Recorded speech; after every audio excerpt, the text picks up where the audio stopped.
Have you ever read a book that made you cry? Doesn't matter where at in the book you crying without you even knowing. You all of a sudden you feel something wet going down your face and you touching it like I'm crying. What is this wet stuff on my face? But it's actually tears. That happened to me with a bunch of books. And this one, it hits me right at home. More ways than one. No, I did not lose a sister to cancer or a sibling to a cancer. My parents did not go on a deep end, none of that. I still have both parents. But it hit me at home because of the love that she had for her sister. Because her sister was not just a sister. She loved her sister enough to call her her best friend. That's love. You could love someone and not really like them or consider them anything. Just say, yeah, that's such and such, and it fall on the wayside. But a walk along the beach, it made me cry. Okay, so let me tell you about the book before I get to the deep end. No, you need to read books that do make you cry, and look at shows that do make you cry, or really sit there and make you think like, wow, really? Yes, books and shows just like that. Ain't nothing wrong crying. Ain't nothing wrong with that. There's nothing wrong looking at all that. But it makes you remember what that feeling really feels like. Okay, enough my deep conversation. You own a kind of sort of starter coffee shop where you do pastries and make coffee all the time. This guy, his name is Sean, he comes in there all the time, every morning, just to get a coffee and a pastry. Sean is a photographer, but he also used to be a baseball player. But he wound up retiring or quitting baseball scene. Then one day, your sister, you sat down with your sister and talking to her. She's a little misquit. I call her misquit because she's sitting there trying to do matchmaker. Oh, he's sexy. What's his name? Then call him over, have him sit down, and she started doing this 20 question, 20 answer. And then he had to leave. Yeah, make it feel awkward. Misquit little sister, okay? Little sister. Fast forward. You get wind up calling your brother on your sister. Not because she's trying to do the matchmaker thing, because she's telling you she's gonna hike a mountain.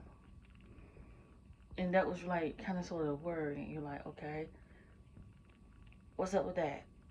But come find out your brother planned on coming to see you all. And he's planning on bringing his girlfriend that he's in love with. He had a surprise. He's engaged. So you was excited. You were sitting there making up dinner plans and everything until he showed up. Y'all went to go see our dad. And the thing is with your dad, he's a recovered alcoholic working at a casino. And y'all was worried about him, like, please don't let him fall back into the bottle. Don't fall back into the bottom of the bottle. Please don't. He did because when he was in the bottle, once y'all mom passed away,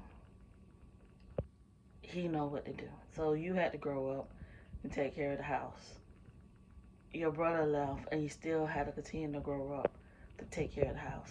Your mom died when you was a teenager. So you know you had to do. Then later on, that's when another tragedy happened is when your little sister was diagnosed with leukemia. Okay? She beat leukemia, which is a great thing, until years later. Her leukemia came back. Yeah. Sean was still in the picture. You and Sean was dating. But when you got you got the news that her leukemia came back, Sean was across the world. He couldn't get back to you in enough time. So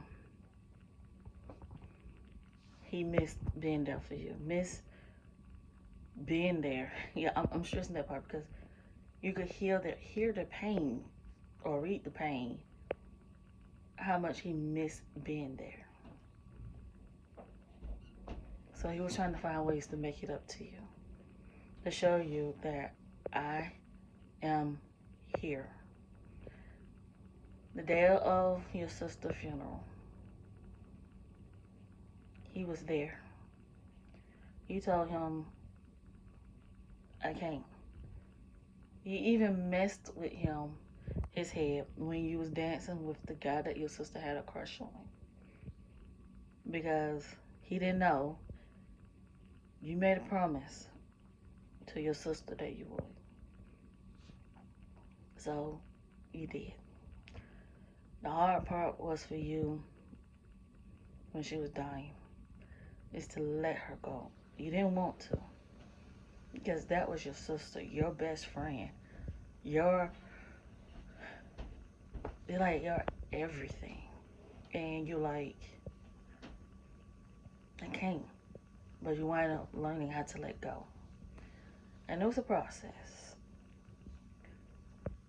When you poured that last dirt upon her. But the part that really touched me too is what the dad said. The dad said, I'm not laying no backhoe to bury my daughter. I'm going to bury her myself. Sean pulled out 3 shovels off out the back of his truck, and they buried her.